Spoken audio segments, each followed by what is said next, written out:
Hello, everyone, and welcome to WorkL's Global Employee Experience Report 2024. We are delighted to be joined by a number of guests today, as you can see. They're going to be discussing the findings of WorkL's annual report. So with me here is Lord Mark Price, founder of WorkL, who will be outlining some of the insights from our data. He's joined by Baroness Tanni Grey-Thompson, a working peer. Tanni uses her experience and knowledge during debates in the House of Lords, and she has spoken on a range of issues, including disability rights, welfare reform, and of course, sport. Tanni will be giving one of the guest lectures today. Our other guest lecture is from Kamal Ahmed, who is editor-in-chief of the News Movement, which he co-founded. Kamal was editorial director of BBC News and has worked across renowned media brands such as The Guardian and The Sunday Telegraph. Dr. Julie Lee, hello Julie, she's joining us from the US and she is a clinical psychologist, Gen Z mental health and employment strategist and faculty.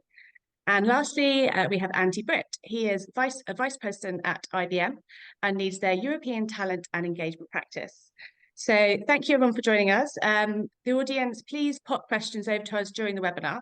We'll be addressing them during the Q&A. But first, we're going to kick off with Mark, who'll be giving us some insight into the report. Hi, Mark. Hi, Becca. Thank you very much.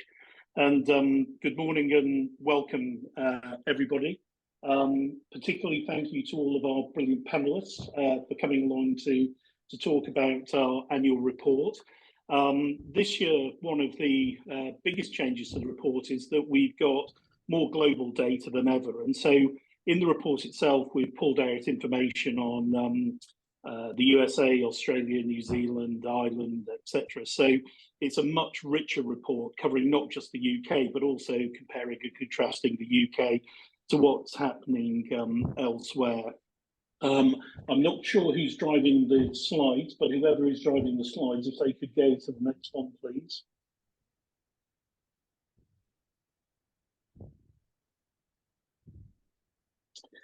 So I thought I'd start off with the methodology, and I don't want to talk for long. As I say, if you go to WorkL for Business and you sign up, you can see both this webinar when we publish it, but also this report. The report runs to 32 pages. All I want to do here is draw out some highlights, which will provide a platform for our panelists to give their thoughts and also hopefully for an interaction with the wider group who are live today. So first of all, where does all our data come from? It comes from the Happy at Work test on WorkL. In the last 12 months, we've had 300,000 individuals take our Happy at Work test.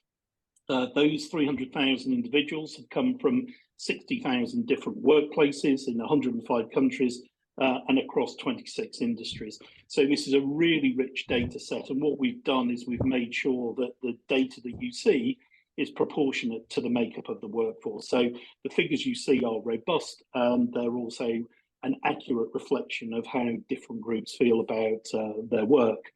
There are 6 key things that we measure. We measure how people feel about reward and recognition, how they feel about information sharing, whether they feel empowered, whether they feel a sense of pride in where they work, how they feel about their job, and also their well-being, mental, physical, etc. So those are the things that we measure. On the next slide, you'll see the top lines. So the good news is, and there is good news in this report, that overall engagement or happiness at work increased. And it increased in 2023 to 71% from 69% in 2022. So that was a 2 percentage point increase. Men scored more highly than women, 72% to 70%. And later on, I'll show you a breakdown of how that differs by country, because there are some quite large differences. The happiest place to work, the happiest country to work in was the USA, that scored a whopping 75%. And managers, as ever, were happier than non-managers. So the score for managers globally was 75%. And that was 3% up on last year. What we were noticing last year was managers were under more pressure. They were registering as being less happy, less engaged than they were previously, but that's turned around in this year. So managers are happier than they were in the year before. The other good news is that well-being has turned around. So this year we saw the scores for well-being, the questions that we ask in that area going up from 67% to 69%. And at the same time, we saw well-being risk falling. So one of the things that we do is ask a number of questions where we gauge the level of risk that the workforce is at. So last year, 31% of the workforce fell in the well-being risk category. Sorry, this year was 31%, last year was 33%. So that's really good to see. And then for managers globally, it was 24%, which is 10% lower than for non-managers. So there was quite a big gap in terms of the well-being score for managers and non-managers. But if you take this at an overall level, the world of work is happier in 23 than it was in 22. That's not to say there weren't issues, and I'll draw some of those out. And the well-being was also better. On the next slide, I've broken out industries. So here are the 26 industry sectors that we measure. And you'll see that the happiest industry to work in is technology, where people have scored 77%. And technology has been on a rising curve ever since the pandemic. So if you go back to pre-pandemic, technology was sort of mid-ranking, but it's become stronger and stronger and stronger. And things like AI and all the boosts that are going on around the technology sector are definitely rubbing off. But this year, 4 percentage points higher than it was the year before. We've seen retail improve. It's gone up 1 percentage point, but still below the average at 67%. So our top scoring industries last year were technology, financial sector, construction and building, which may surprise many, but it's a really robust data set that we had from that, and then marketing and advertising. Least popular place to work was defence, which perhaps isn't surprising at the moment, then retail, then chemicals, mining, metals and manufacturing and transport. The other thing I'd just pull out is the public sector and government has slipped down 69% score for the last year, which is 3 percentage points lower than the year before. So what we're seeing is a declining result from public sector. And you've seen with the strikes in the UK that probably is not surprising. On the next slide, we look at the first of a few slides on inclusivity. And I'm delighted that Tanni was with us to give us her views. But what I want to say is that the scores around those people who register as disability in our surveys is not encouraging. So what we've seen is that those with a disability completing the Happy Work survey, their scores have fallen by 3 percentage points from 71% in 21, now down to 68%.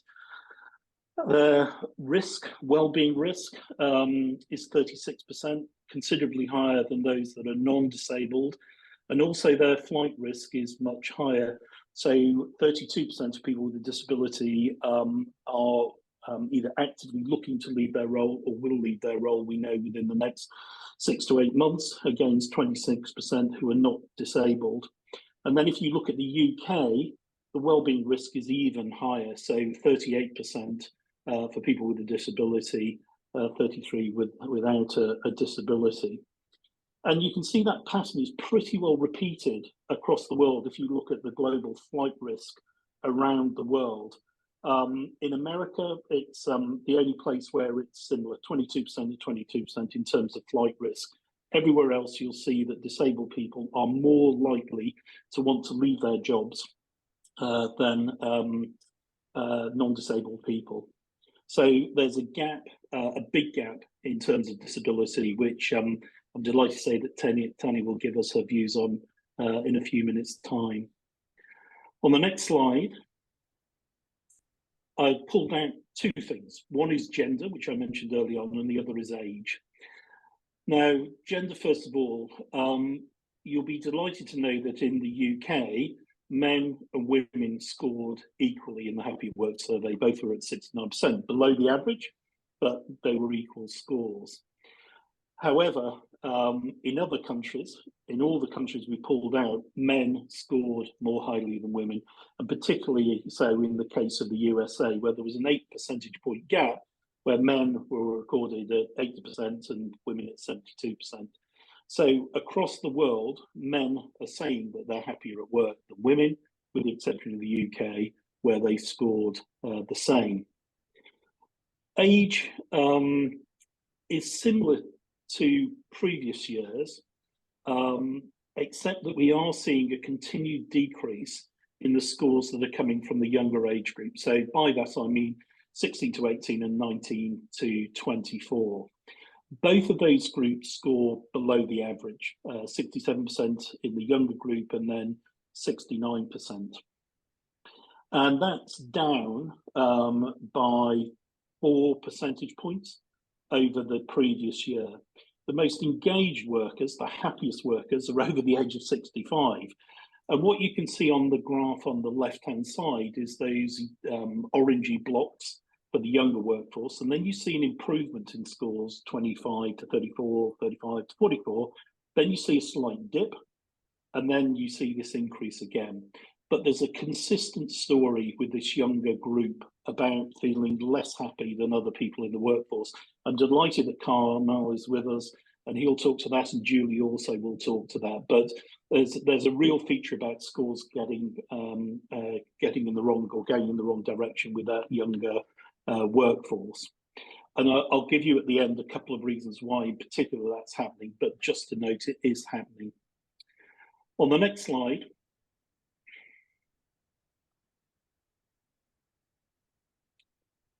we've got flight risk. So we measure flight risk. There are a number of questions in our survey which are strong indicators of whether somebody's going to leave their business.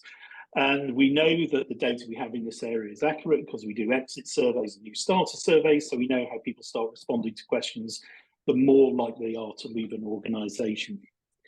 And what I wanted to pull out here is 3 things. First of all, flight risk by management and non-management. So if you work in a management position, there is a 20% chance that you will leave the business as an average across all the countries, across 300,000 surveys, 20%. If you're non-management, it's 30%. So there continues to be a significant gap between how managers feel, probably because of their responsibility, their pay, a whole host of other factors, and non-management. The second thing to pull out is the results by country on the right-hand side. And you'll see that the UK has and continues to have the highest flight risk. The lowest is in the USA. 22% of workers in the USA will leave their job in the next 6 to 9 months. It's 29% in the UK. The next best country after the USA is New Zealand at 24%. And then you get Ireland 25%, and then you get Australia at 26%. So the UK has definitely got a challenge around people wanting to leave their jobs. And then you look at technologies, and we've drawn out here the highest and the lowest flight risk. So the lowest flight risk, you won't be surprised to learn, is technology. 60% of people working in the technology sector are looking to leave their jobs. Financial services, 21%, and 21% also in marketing and advertising. The highest is defence. 35% of people who work in defence, either the armed forces or in defence contracting, etc., 35% are looking to leave. Retail is the next highest, 32%. Chemicals, mining, metals, manufacturing is next at 32%. So there is a big gap between those industries that have got the highest flight risk and those that have got the lowest flight risk. On the next slide, and we're nearly at the end now, is just a bit of a summary from the report on what we might see in 2024. There are 3 things that have come up time and time again in the surveys where employees are looking for improvement. The first will not surprise you. What we have seen is a drop in the scores about people feeling that they are fairly paid. And over the course of 21 to 25, it's gone down by 5 percentage points. So last year, 2 percentage points, the year before, 3 percentage points. And of course, we're all aware of the cost of living, not just in the UK, but globally, and people are feeling that. I mean, that's coming out consistently in the surveys that are being completed. And we collect qualitative data as well as quantitative data, and the number one thing that people ask for to be happier in their roles is better pay. The reason this is significant is it never was like this pre-2020. If you go back to 19 and 18, and our data then, pay was normally about the 7th or 8th thing that was mentioned the most. The second thing, which I don't have on this slide, but is correlated in a way, is that people are saying they need more staff. So we get continual noise about we need more people, we're being asked to do too much. And the third, which plays to that Gen Z generation, is around career development. So the third highest number of qualitative comments are around, I want to be developed, I'm not being developed enough, I need more training and coaching. So the three things that have come out globally over the last year in terms of the top three things that employees say they would like to make their work life happier are better pay, more resourcing, and more training and development. To end a number of things around HR, we work with 600 organisations at the moment, just over 600 organisations. So we asked our clients what they thought some of the key trends were for the future.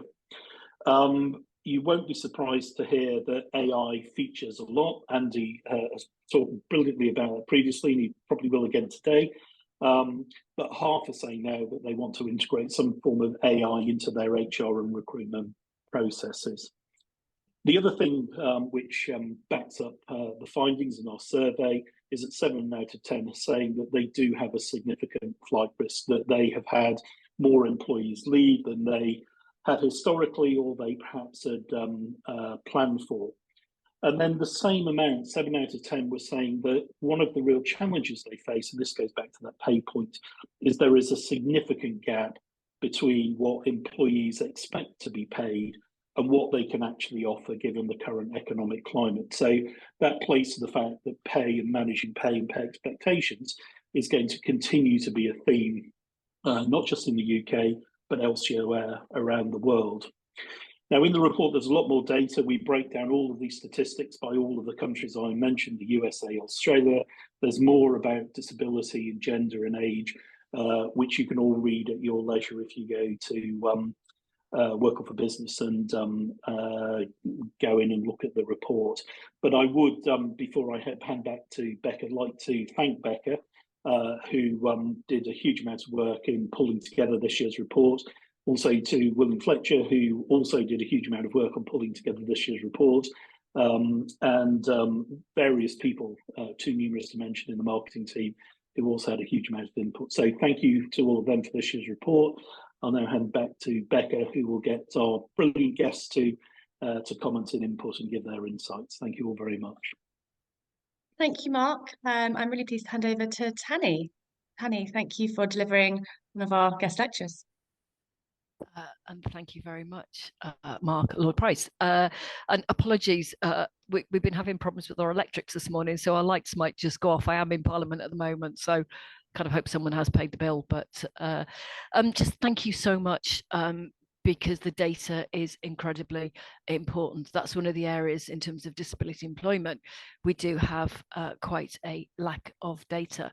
And as a disabled person myself, I feel really strongly that disabled people should have exactly the same access to society and pay tax as everyone else. And the reality is that still doesn't happen. These aren't new issues at all. They may have evolved and changed over the years, but there are still huge barriers to disabled people getting in and staying in work. Now, the challenges go beyond work. So when I say I work in employment, you can't take that out of context of education, school, further education, higher education, transport, physical activity, access to goods and services. And the reality is my inbox is fairly consistently full of disabled people getting in touch, talking about the discrimination they experience. And that's before they get into work because of all the barriers. Now, one of the things I feel very strongly about, and it's probably a bit rich coming from me as a Paralympian and as an ex-athlete, is when people tell me 2012 changed the world. Now, the Olympics and Paralympics in 2012 were stunning, but they did not change the world for disabled people in any way, shape or form. The South Bank in London is a bit more accessible. We now have lifts at King's Cross and Green Park and a few other things. But the reality is there is still a third There is only a third of London's tube stations which are accessible. And so while it's important we talk about employment, we have to think about not just disabled people, but the social model of disability and impairment, and actually ask ourselves, what are companies doing, not just to open their doors, but to really shift the dial. So in terms of public transport, which is I work on a lot, and it's the only thing I really post on social media about, trains in the UK were meant to be step-free under the Disability Discrimination Act by January the 1st, 2020. That's been missed. Every government since the 90s has allowed derogations, basically kicked the can down the road. And it's now going to be 2070 before trains will be step-free. So in my lifetime, I will not be able to get on a train without the permission or support of a non-disabled people. So if disabled people can't get to work in a timely manner, then an accessible building or ensuring there's an accessible toilet doesn't really change. Now, should it be the companies that are responsible for understanding about transport? No, but they need to have an awareness of it to bring about real change. Now, the data I'm fascinated about that Mark talked about today was about flight risk. So there's always been an assumption that disabled people are incredibly loyal to their businesses. A lot are. But the reality is it can just be too difficult to find work somewhere else. So for me, that's really important, understanding the satisfaction rates and the ability of disabled people to move on. We also know from data that disabled people need a higher level of qualification to be able to be seriously considered for a role. So it doesn't matter what guaranteed work scheme is or interview scheme is out there. If you're guaranteed an interview but you still don't get the job, we're not shifting the dial in terms of what we're trying to do. So COVID, brutal on everyone. It's amazing how when non-disabled people are asked to work from home, it happens, and when disabled people have been asking for that for years, it didn't. So there have been some really interesting things that have come out from COVID. But if a disabled person can't get to work 5 days a week because of transport, they're not going to be able to do it 2 days a week. So while there's lots of things in the government strategy around disability that I welcome and are interesting, we're just pushing disabled people to working online. There's lots of jobs that you cannot do online. It's not going to really get where we need to be. The challenge on disability is COVID also put compulsory do not resuscitation orders on tens of thousands of disabled people without their permission or knowledge. Basically said, if you get COVID, you don't get an ambulance to go to hospital, you will not be treated. And this is where I thought we might have a turning point in attitudes towards disabled people in this country. It got very little media traction, and to be honest, most people just went. So if that's still the attitude towards disabled people in this country, I think it shows the challenges that we have. However, on a positive note, gathering data is really important. Measuring how many disabled people are in businesses are really important. Being honest about the pay gap. The pay gap in most companies for disabled people is going to be dreadful. But actually, if we don't measure it, we can't think about the real solutions that are going to bring about change. So although there's lots of challenges there, I am optimistic about the future because the data that you're showing helps us think about how we make that change for the future. Thank you very much. Thanks, Tanni. Very interesting there. Thank you so much for your insight. We're going to head over to Kamal. Kamal, thank you. Thanks so much, Rebecca, and thank you, Mark, as well, for that run through of all the data you've been collecting. And Tanni, I've been very lucky to work with you when I was at the BBC on some of the issues you've raised, and disability is often the iniquity which people just do not focus on sufficiently, and it is an area where there just needs to be so much more progress. So incredibly powerful to hear from you, Tanni. I mean, for me here, and thank you to WorkL's as well for inviting me to speak. I suppose I've got sort of three hats on, really. I'm a father of two young children, 23 and 20, and I think, Mark, given the data that you've just shared with us on the Generation Z experience of the world of work, they grew up in a world wholly different from us, but they've been asked to work in a world which is very similar to the one I was asked to work in when I first started work in 1990. And that's one of the big disconnects that we need to be thinking about. The second hat is, as former economics editor of the BBC, is the economic world that many people in work live in. And that amazing data point, which I used to report on night after night on BBC News as economics editor, that since 2008, real incomes have been in decline for the majority of years. And you'd have to go back to the Victorian era to see a data set that poor on the notion of, if I work hard and play by the rules, in December, I'll be slightly better off than in the January at the start of the year. That has not been true for the majority of years since the financial crisis. And that is a hugely significant point that infects the whole attitude towards the value of work. And then, as you said, Mark, I'm the co-founder of a new business which is wholly focused on the next generation of consumers, of employees, and of citizens.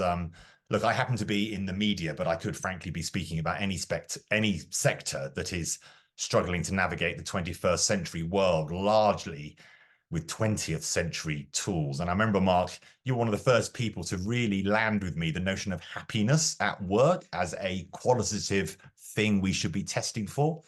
And it's these kind of conversations that are so vital. Now, you can't see because of my very smart WorkL background, but I'm actually speaking to you from Davos, the World Economic Forum. I'm here joining in big debates on the next generation, on artificial intelligence, on progress of the Strategic Development Goals by the UN, progress of equity, which is such an important part of what we do. And I just want to share a little story about an event. I've been coming to Davos for many, many years, an event I did here 2 years ago. And it really gave me two insights, which were really important to help us think about how we consider the world of work. And the first was actually from the founder of the World Economic Forum, Klaus Schwab. And he was introducing a session that I was speaking at, which was about what they call here the young global leaders, the next generation of leaders. And Klaus Schwab said that the average age of the world is 29, and the average age of decision makers is 55. And that disconnect is one of the major issues that we all need to consider, whether we're in leadership roles or in work environments or in the NGO and third sector or politics, wherever we are. That disconnect is one of the major issues for us to consider. The second insight I got from the panel was actually from one of the panelists, a woman called Taylor Hawkins. She's an Australian campaigner.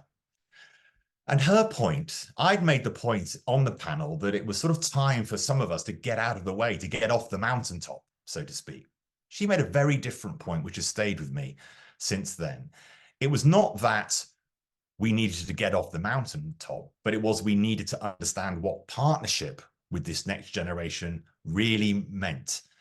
How can Generation X, my generation born in the 60s and 70s, partner with this new generation, social media natives, so that the expertise and experiences of my generation can come alongside the experiences and expertise of Generation Z.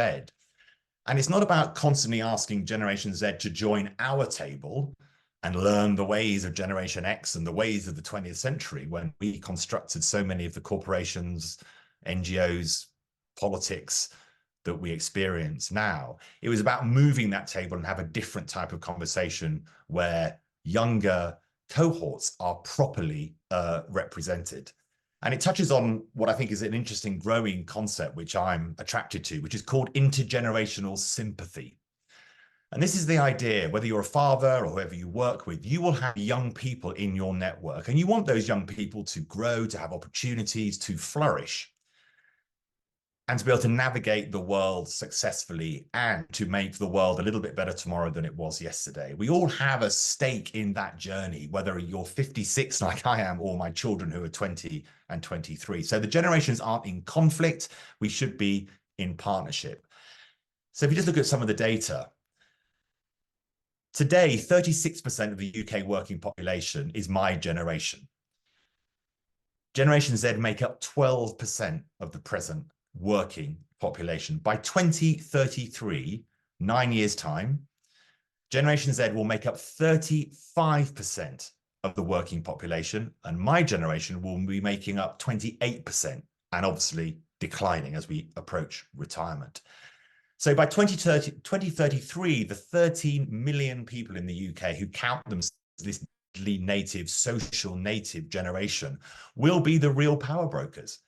Consumers, employees, citizens, voters. And if we don't understand them really clearly, how they are driven, Tanni, to your point, by the notions of equity, the idea that if you are not a corporation, a government organization, a political party, a third sector organization that is driven by the notions of true equity, whether that's global south versus global north, or whether that's the equity for anyone with protected characteristics, and add to that economics and geography, then they will be a flight risk. They will want to move away and move on from what you're offering them.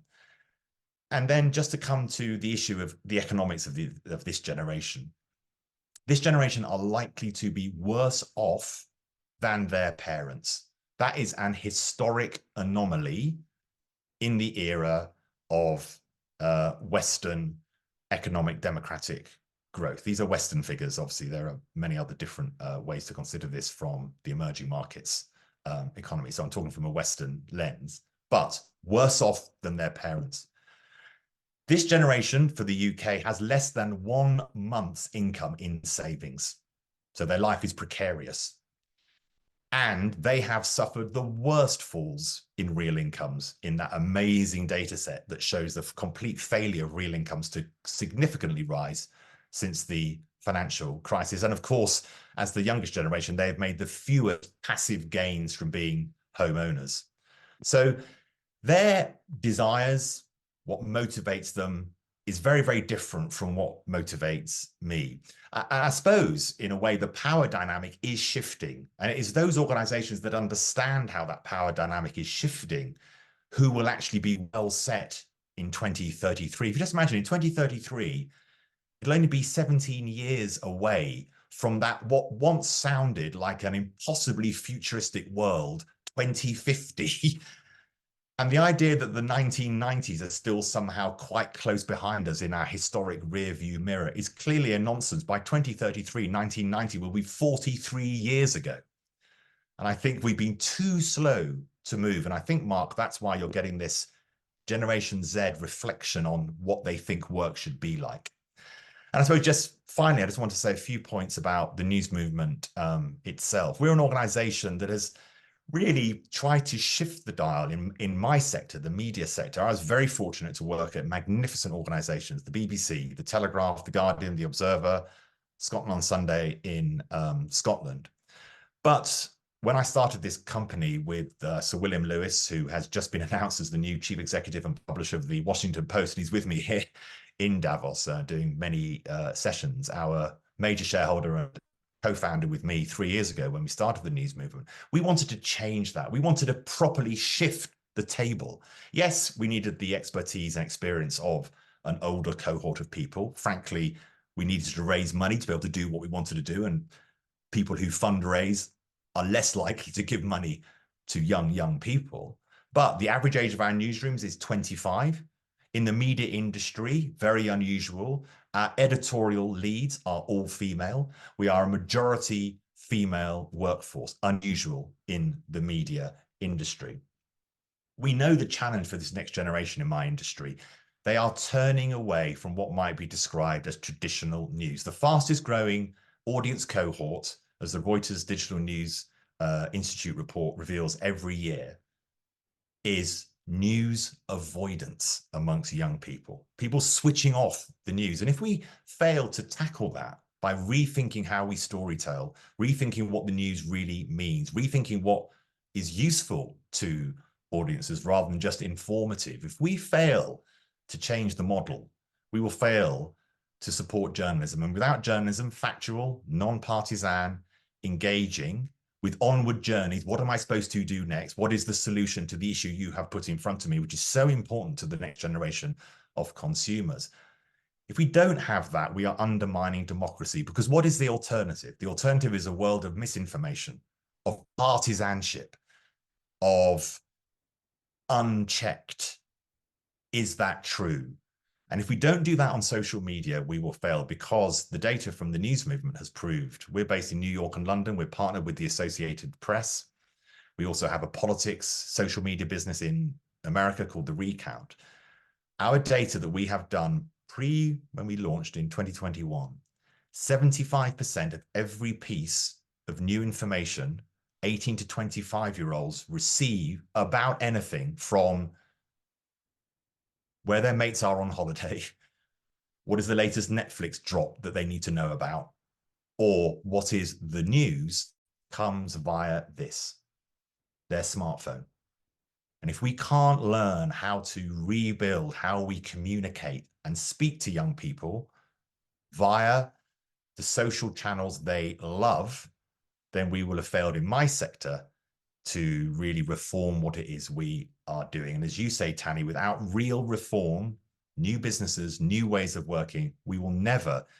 It's astonishing, that fact you've just told us about the 2070 for step-free access. And I bet by 2070, I'll make sure my kids and my kids' kids check this. I bet it's still not done. So just finally, the test for us in the media sector has been, how do we change the news and make it useful and informative? And we've had, we believe, great success in building a new news brand out of New York and London. We're very proud of what we've done. But so many companies need to do the same thing. Change the way they work, move the table, let the young generation lead the conversations. You help and support and you partner, but you help them lead the conversations. So we also create content for brand partners, for NGOs, etc., who need to have different conversations with audiences. And if we can get this right, if we can develop new ways of working, new ways of listening within our organizations to young people, I'd hope, Mark, that we can start thinking and reversing some of those figures where young people particularly are saying the world of work still feels too much like the 20th century. Thank you, Kamal. That was very interesting. And as a former journalist myself, I was at the BBC. I was very happy to hear that you've got a newsroom full of women. But I really wanted to kick off our Q&A by just throwing to you, Mark, first. That we have a world where our global data is showing that we're happier at work. We've had a very 2023 was really financially, economically difficult for the West. How buoyed are you to see that we have figures are going up? Well, I think it's really good. I think it's nice to be able to celebrate something that's good. And for the last few years, we've been sitting at our annual report saying the world of work is becoming less happy, where we're now actually saying there's an improvement. But that isn't to say that more can't be done. What we've been able to point out is there are issues around pay, and obviously that's to do with the cost of living and all the things that Kamal talked about. There are issues around disability, which Tanni brilliantly yet again was able to give us insights on. There's a gender gap, there's a gender pay gap, but also there's a happiness thing. So there are still things we can do. Why is this important? Well, morally, I think that for an employer to want their workforce to be happy at work and well looked after, I think that's a good thing. But what we know is that commercially, it's better. We measure the extra discretionary effort of employees. And what you see is an employee who's happy and engaged delivers more. Those companies that have happier workforces have lower levels of staff turnover, lower levels of sick absence, higher levels of productivity. And some research from the USA only a few years ago said that those companies with the highest levels of engagement had earnings per share that were 134% higher. So we know that it drives economic performance, and we know that it improves growth. Well, that's good for the economy. It's good for tax take. It's good in general for people. So this isn't just one of those nice things to do, Becca. Isn't it nice that people are happy at work? It actually feeds in to the productivity of organisations and the productivity of countries. And I'm not surprised that the UK is amongst the worst in the G20 in terms of productivity, surprise, surprise, it's the worst in terms of the happiness of its workforce. So more than a correlation, all of our research shows that actually it really impacts a company's ability to grow. So the things that Kamal was saying about the disconnect of young people and how you have to embrace them, that's going to be increasingly important as they come into the workplace. The amount of productivity gain we're leaving on the table with disabled people, etc., etc. These are all ways in which society can be better because organisations can be more productive. So it's fantastic there's been an improvement. That's really good news. But there are so many areas where we can do so much better and encourage people to give so much more in their workplaces. Thanks, Mark. I'm going to talk a little bit later on about the UK and the US and speak to Julie, who's over there. But Kamal, I can't have you on and not ask your thoughts on pay. And as a former BBC economics editor, how do you think the issues with pay and the cost of living, how has that impacted Gen Z? We hear a lot about in the headlines, Gen Z wanting promotions and pay rises. How do you think Gen Z have coped? I think it's really interesting, your point, Mark, and the research, and thanks, Becca, for that, that pay is one of the biggest issues for, our workforce. And I certainly agree with you, Mark, that it just didn't seem to be as big an issue when we were in this, hyper deflation world. It was very unusual, of course, since 2008, drifting back into my sort of economics days, since 2008, we were in a deflationary world that both came from the financial crisis, but actually China was exporting deflation around the world. And of course, that changed after COVID and then rocket boosted by the war in Ukraine. And I think that was the first time, obviously, for Generation Z, but even for millennials, that they'd ever really had a cost of living spike in prices. And the key for us is honesty and transparency. One of the things I hope I've learned as a leader, that you have to take people on a journey. Lots of people make really lazy assumptions about young people. They're this or they're that or they're the other. Now, when I was young, the thought of my manager communicating with me about why my pay increase was what my pay increase was would be faintly ludicrous. You got what you got, you tugged your forelock, you were very happy, and you got on with your work as hard as you could. Younger people don't want to live in a world like that, and that's quite right. So the conversations you have within an organization are vitally important, that they understand the business model, they understand the pressures that businesses, we're a private business, we're a young business, are under. They need to understand that. They need to understand, how does a business pay people? Sometimes I think one of the questions, I don't know if you're going to come to it later, Becca, but someone's asked about education, which I think is a fantastic question. They don't have that much knowledge. We talk, Becca, in the news movement about adulting. This is a generation fresh out of school, university, apprenticeship, college, whatever it might be. And they're still learning a huge amount. They're very receptive, actually, to conversations, but they're not receptive to simply being told things.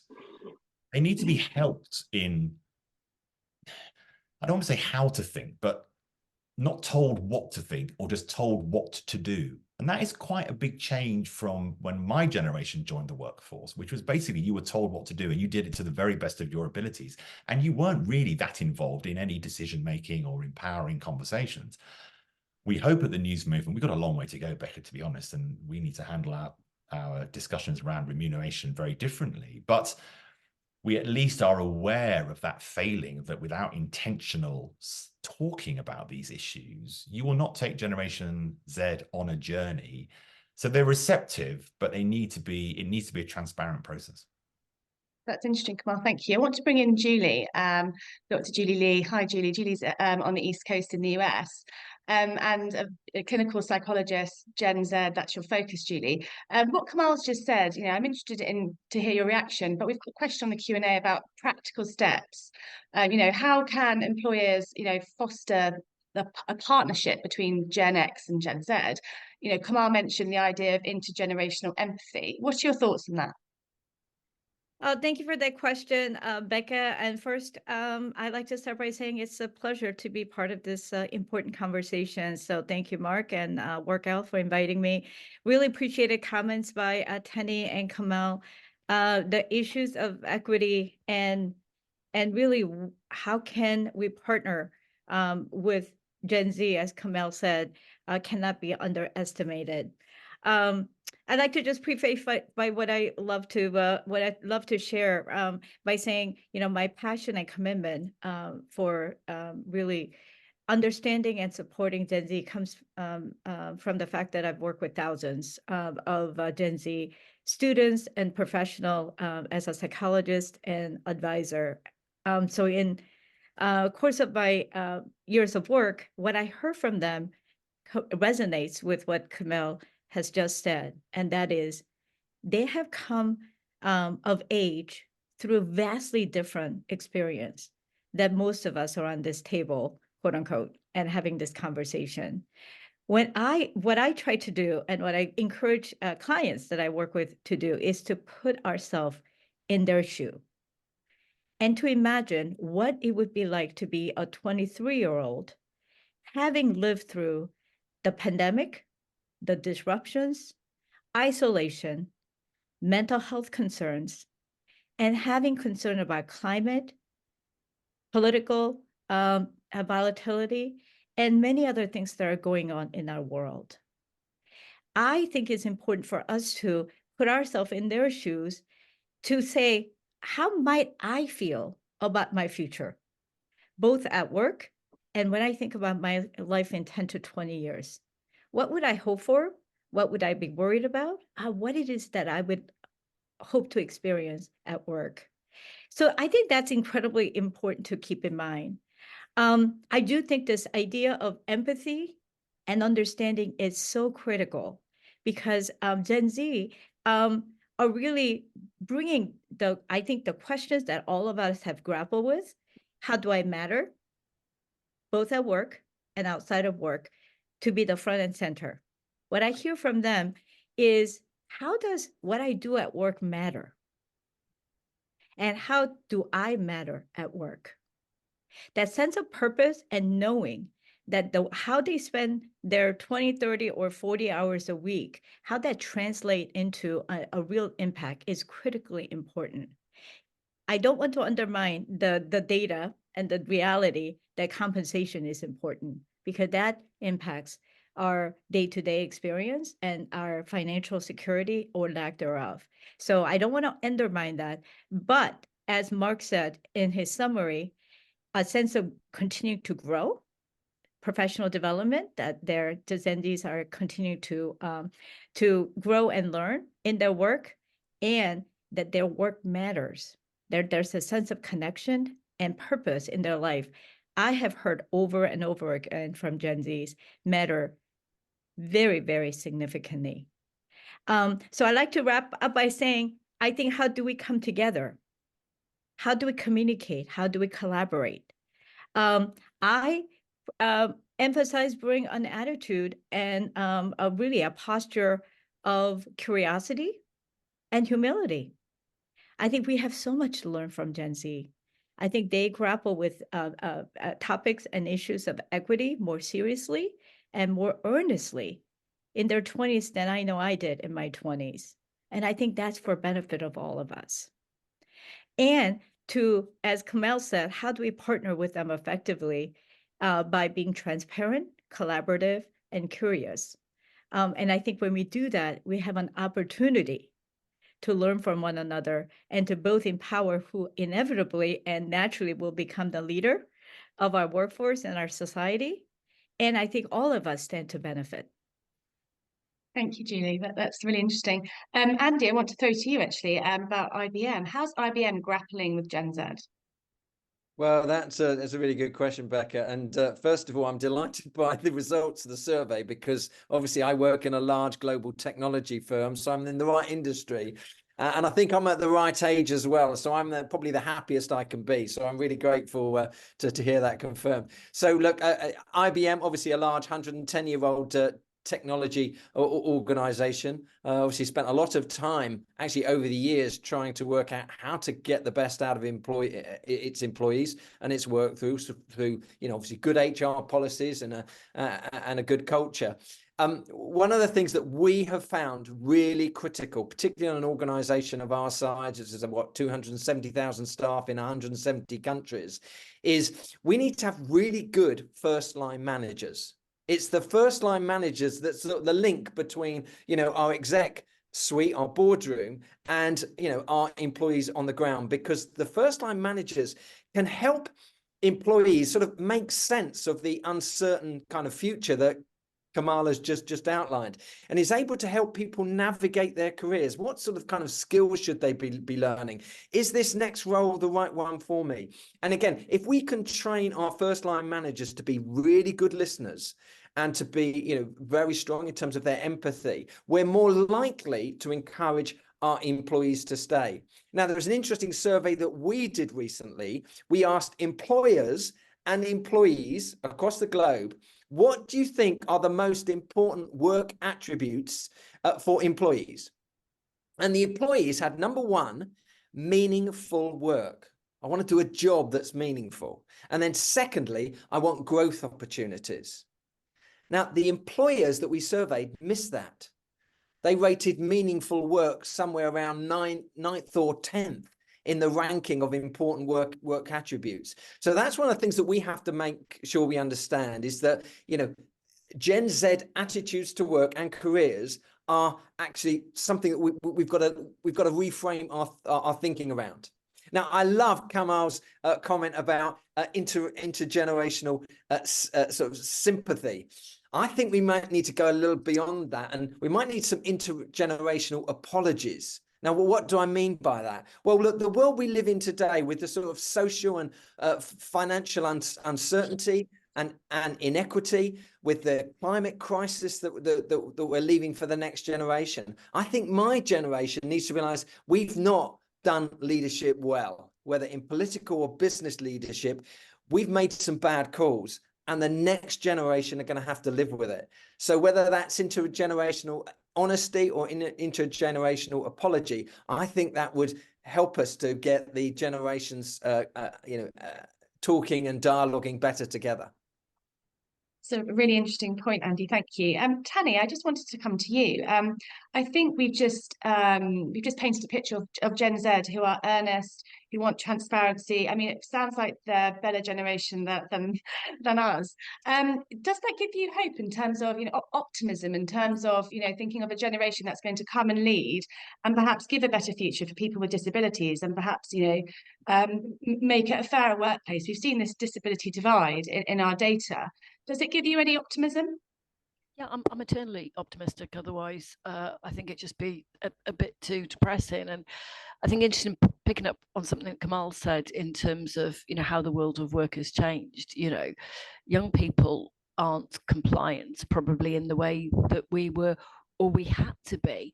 And I think there is also much more openness, hopefully from people our age, to listen to the views of young people. And that can change and evolve over time. If I think what I thought at 20 and what I think now, a lot of things would be quite different. But that's part of how you sort of evolve as a person as well. So I am optimistic. And I think if we look at some of the positives of, so disability support is one way of opening up and showing disability in a different way. There's lots of other ways of doing it. The pattern of disabled people in education's changed. When I went to school, I was extremely unusual because I went to mainstream school, basically because my parents threatened to sue the Secretary of State for Wales. The vast majority of disabled children were in segregated education. So, some of these things do have a longer term impact. The reality is a lot of people still don't think they've met or spoken to a disabled person, don't understand some of the issues, but we will be seeing some generational change in that. So, young people, stepping forward and accepting difference, I think is also really important. As I mentioned, pretty much the only thing I post on social media is about trains. I nearly got stuck on a train at Waterloo last night. The people who stepped forward to help me and offer to lift me off the train or go and find someone were probably all under 25. as opposed to anybody my age. So that was kind of really interesting as well. So there's not that fear, I think, of you know, actually just asking.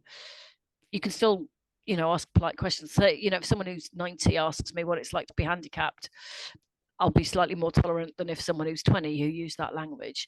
But I think what we are seeing in younger people is some really interesting ways of working that we actually have to embrace if we want to bring about change more quickly. Absolutely. And we're looking at an election later on this year. Tanni, what's your sort of wish list when it comes to, you know, perhaps a new government and what they can do to help people who are disabled be happier at work?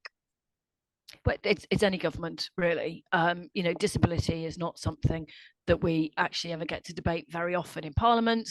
You know, it's only in great big bits of legislation like welfare reform, which we haven't done that since 2012. You know, I think we're overdue debating the whole benefit system. I lost a philosophical debate last time because in terms of disability, disabled people always have to prove what they can't do to get support, which I get it because it does fit into a system. My argument was actually, if we give people money, what can they do with it? You know, I think the focus is all wrong on how our benefit system works, because it encourages people to think about everything they can't do. And you know, actually how you set up a system for what I would like to say, quite difficult to do. But you know, what we've seen in other data around physical activity, disabled people are frightened of being seen to be physically active in case it affects some of the support they get. You know, so there's quite a lot of complications. So what I'd like to say, I mean, the government released a strategy recently. It's fine. It doesn't go far enough. I'd like to see disability further up the agenda. It's depending what data you look at, it's between 18 and 25% of the population, if you take it in its widest possible definition. So it's a big chunk of people that just the issues aren't being properly addressed. So I'd like any government just to talk more about disability. Thanks, Tanni. And I just wanted to speak to you, Mark. I mean, employers now, you know, they have this data. WorkL has the data on disability and people, you know, who have a disability, that they're not happy at work. So we have this data. How can employers be empowered with the data? How can they use it to make a change and support their workforce? Well, I think there are two things really. First, and you know, you make the obvious point, they have got the data. I think a lot of people haven't got the data. So the first of all is collecting the data to know how different groups within your organisation feel, and then it's taking it seriously. And Andi made a couple of, I thought, really very important points around the importance of line management. Your immediate line manager has to care. So if you're a huge organisation like IBM, one of the great challenges is how do you get it down from the C-suite, who will immediately get it, to somebody in the organisation who has a responsibility for a group of people. So making sure that your line managers understand the importance and the benefits that are going to come from doing something about that data, that's really important. The other thing which both Andi said and Julie said, this bit about meaningful work, I think is so important. And in our research, what you find is that the not-for-profit sector is always at the top, and yet from a pay point of view, it isn't one of the highest. And it is because people think they're doing something that's meaningful. One of the great skills that a good line manager has is explaining to somebody in any job why what they do is important and taking the time and the trouble to do that. And really skilled line managers are able to do that. I can remember in Waitrose, really good line managers would be able to say to a cashier, look, you're really important. You're really important because you're the person-to-person contact between Waitrose and that individual. Many of the people you speak to may be retired or on their own, and they don't speak to anybody else in a day. So you're providing that support.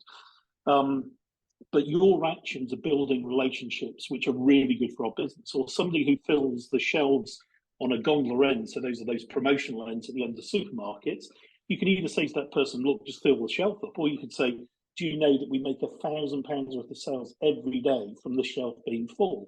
Therefore, you are responsible for a huge amount of the turnover and commercial success of this business. Therefore, I really appreciate what you're doing to make us successful. And I'm going to notice every day the job you've done, and I'm going to thank you for doing it.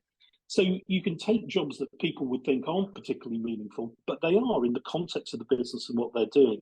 So exactly as Andi and Julie were saying, finding ways to explain to people why what they do is important, whatever job they do, is critical, and having the line management skills to do that is critical. So what I would say, whether it's looking after people with a disability or gender or age, is about making people feel that they have a very important role to play within an organisation and appreciating that. And one of the big differences, just to come back to the report, we see it again and again, in America, they're so much better at recognising performance and telling people they've done a good job. We're rubbish at it in the UK. I don't know if Julie would agree, or Kamal, now he's based in the UK and Australia, but honestly, we suck in the UK at just saying to people, you know what, you're doing a really good job and I appreciate it. Whereas all of our research in America says managers are much better at saying that. Whether they mean or not, I don't know, but they're certainly better at saying it. Yeah, I think that we'll go to Julie. Julie, I mean, you're in the US. What Mark just said there, you're great at it, recognizing when people do well. Mark, I appreciate that. And I'm delighted that in comparison to other countries, that people feel appreciated and feel more engaged and happier. I guess my first reaction is maybe grass is always greener on the other side.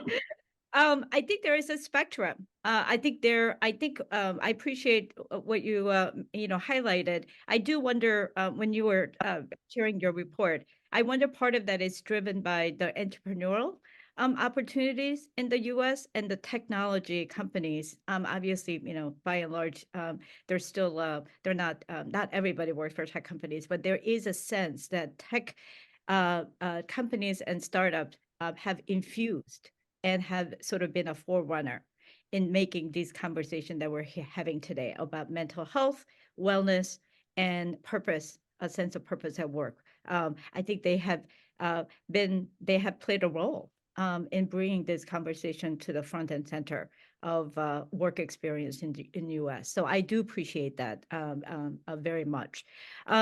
Perhaps I really, this conversation about the importance of the relationship with manager and worker cannot be undermined, because at the end of the day, we're human beings and we want that connection, affirmation, and expression of appreciation.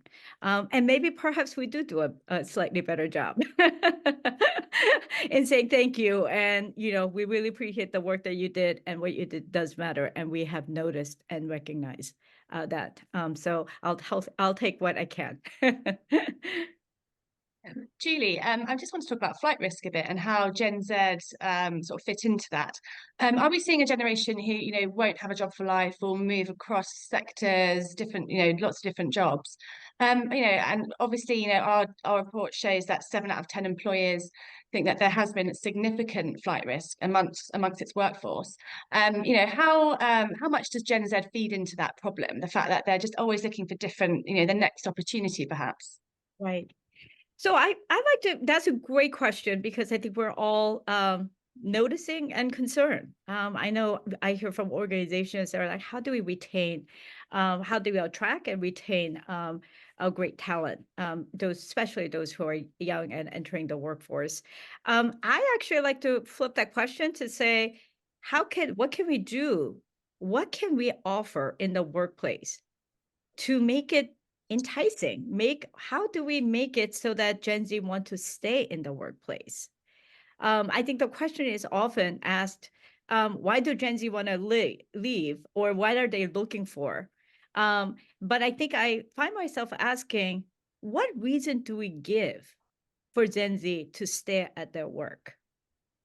Do they have a sense of investment? Do they feel a sense of investment in their personal growth and professional growth?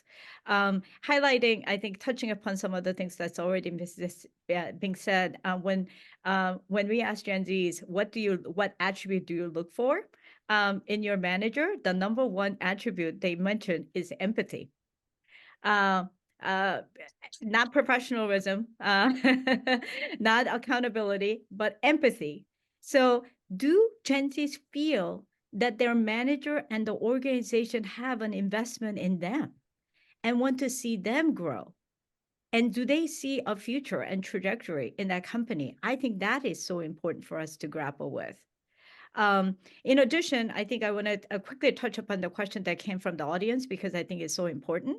And that is, I think we should be really thinking about how our educational system supporting and preparing our students for the future of work that is going to be technologically driven, and where there are going to be jobs in 5-10 years that do not exist right now. Scary, isn't it, Julie? Thank you. Kamal, in your newsrooms, how do you grapple with Gen Z? You know, I'd like to hear a bit more about how you, you know, how do you practically, you know, implement intergenerational empathy? So I think, Julie, you said so many really fantastic points, which I'm just sort of mulling over and noting down as well. So this has been super helpful for me. But just on that first thing about what we've described as flight risk, I think your point, Julie, about really feeling invested in the journey that young people are going to be on and reflecting that, you might even call it flight gain. So one of our young journalists has just got a new role, straight into correspondent role. She joined us very, very young. She's been with us over 2 years. Neha Gohil, one of our most fantastic, most successful journalists. She has now just secured a job on The Guardian as their community affairs correspondent. So she's going in at a promoted post because of the brilliant work she's done with the news movement for 2 years. And I think if we can think of ourselves as talent enhancing and engaged in their journey, as we've been saying on the call, they're not going to stay. A lot of this generation don't want to stay in one place. They've got their side hustles, they're entrepreneurs themselves, they've got their work, they want to mix, they want to see the world. This is a completely interconnected generation. They can watch videos from Gabon as easily as they can watch videos from Greenford. This is an interconnected generation who want to experience what's around them. So I might suggest that we start looking at flight risk in a slightly different way and talk about flight gain for our colleagues and teams. And then Becca, just on your point around how we try and think about the management, just a point you made, Tanni, earlier. I think when I joined, you know, I'm a mixed black man. When I joined, you know, the media world, it was dominated by a certain type of person. And I didn't feel able to challenge that. I just wanted acceptance. This generation want respect, and that is a completely different thing. And you use the phrases transparent, collaborative, and curious. That Julie, that notion of collaboration. So we start our news conference. News conference is the foundational moment in the day when you decide what it is you're going to do. But we start our news conference in a very different way from the news conferences I used to be in traditional media. We start our news conferences with audience input first. So what are our audiences talking about? What is interesting them? What is engaging them? We have a system of social media sampling and other aspects that help us do that. So we see the audience. What is our audience thinking of? Then we have a very deliberate listening process where our young teams say what they are excited by, what they see, what they're talking about. And then the editors, and I'm also the editor-in-chief, so I try not to talk too much, but our editors, as I say, 100% female leadership we have in editorial, then hone that down to what are we going to do today? And that journey of listening first, you can model. So you listen respectfully, but then you make your decision and then you execute. And as long as you are clear on the model you use, young people they want that framework. They don't just want an open free for all with no bumper rails. You know, as I say, these are young people who are still learning a huge amount. So we have a very deliberate way, Becca, of outlining. We listen first, we have intentional conversations, we decide, and we execute. We don't relitigate the conversation and the decision-making part of that journey once we've made the decision, unless there is a significant reason to do so.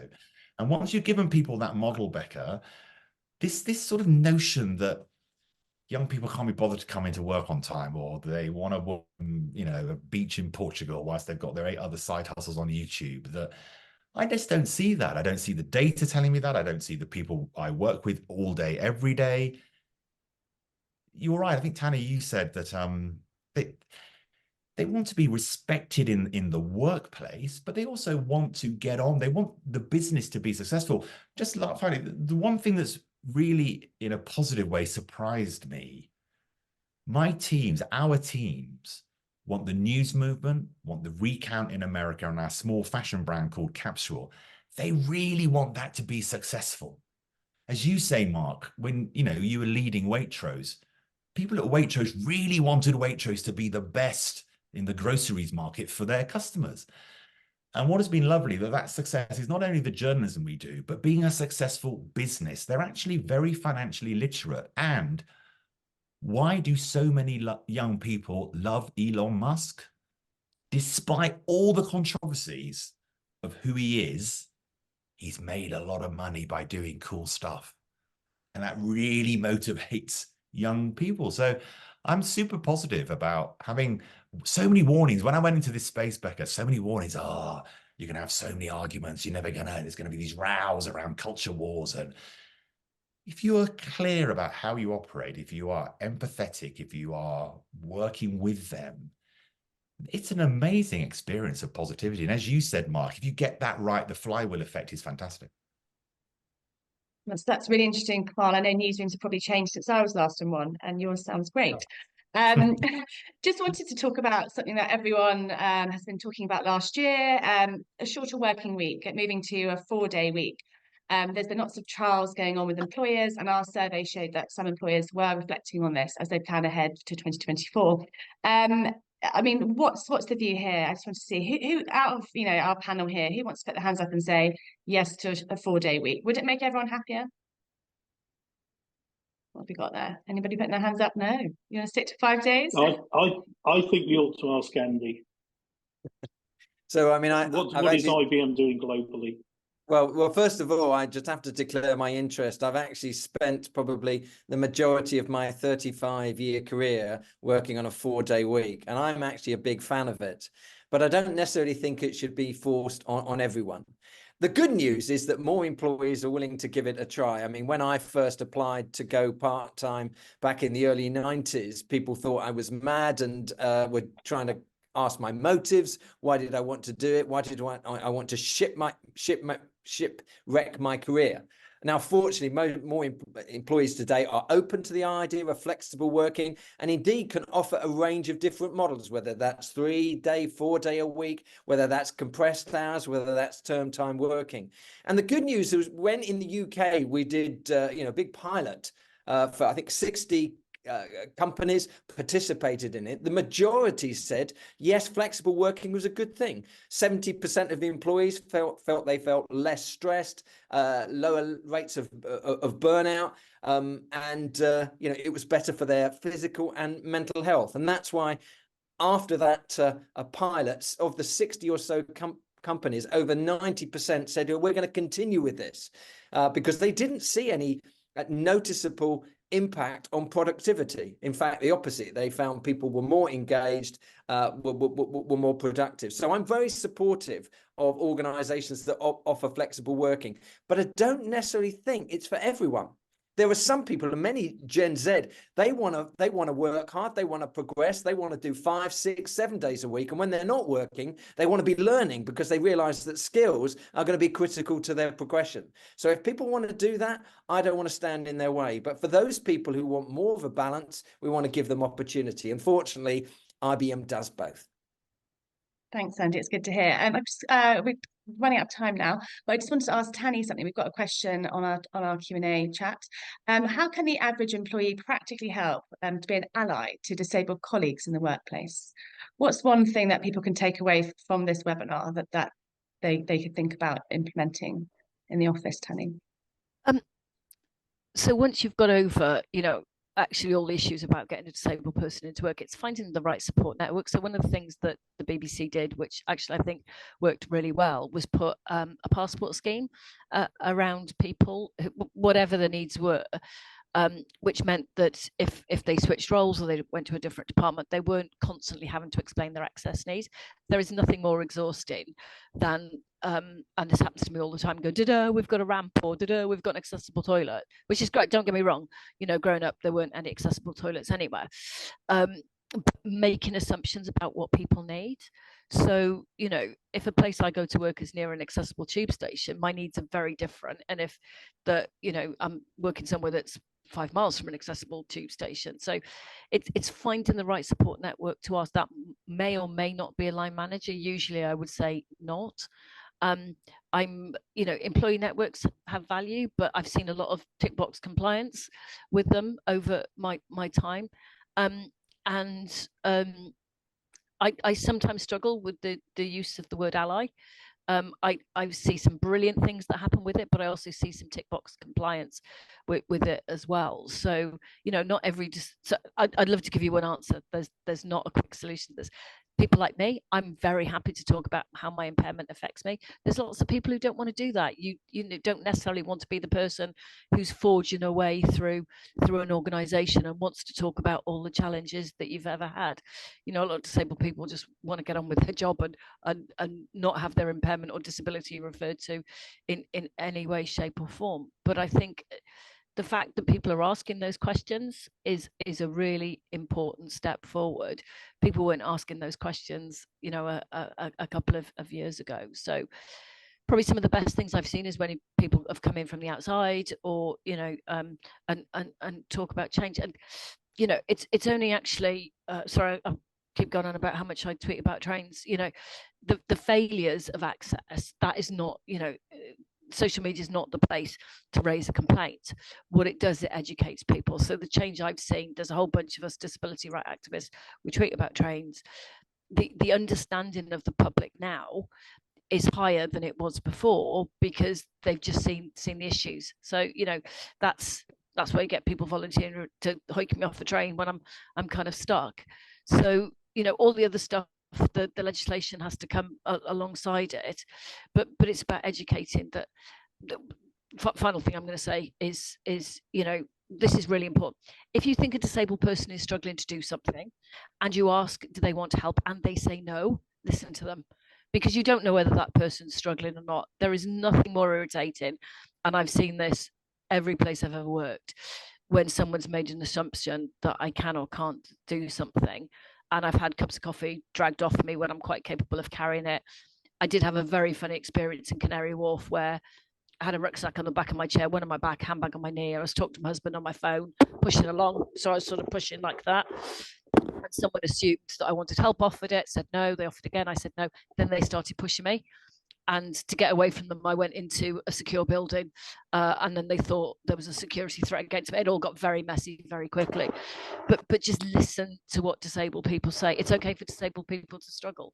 You know, they don't often want to, you know, have a conversation about those. So I'd say listen. Yeah, I should have just said listen and left it there.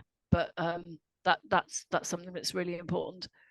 Wonderful insight, Tanni. Thank you. I think we've got some real practical tips here and advice on how employers can really harness the data that we have around the workplace. So thank you so much, Tanni. Thank you for our entire panel. I feel like quite optimistic actually coming out of this. I feel like Kamal's newsroom, you know, what he implements there. There's lots of practical tips that we can implement across the workplace. But thank you for joining us. For the audience, this recording and the report, including Kamal and Tanni's lectures, these will be all available to you on the WorkL website. You can sign up for a free WorkL Business Network account at business.workl.com. Any questions, please email us, businessmail@workl.com. Thank you, Julie. Thank you, Kamal. Thank you, Andi. Thank you, Tanni. And thank you, Mark. Thank you, Becca. Bye-bye. Thank you all very much. Thank you. Bye-bye. Thank you.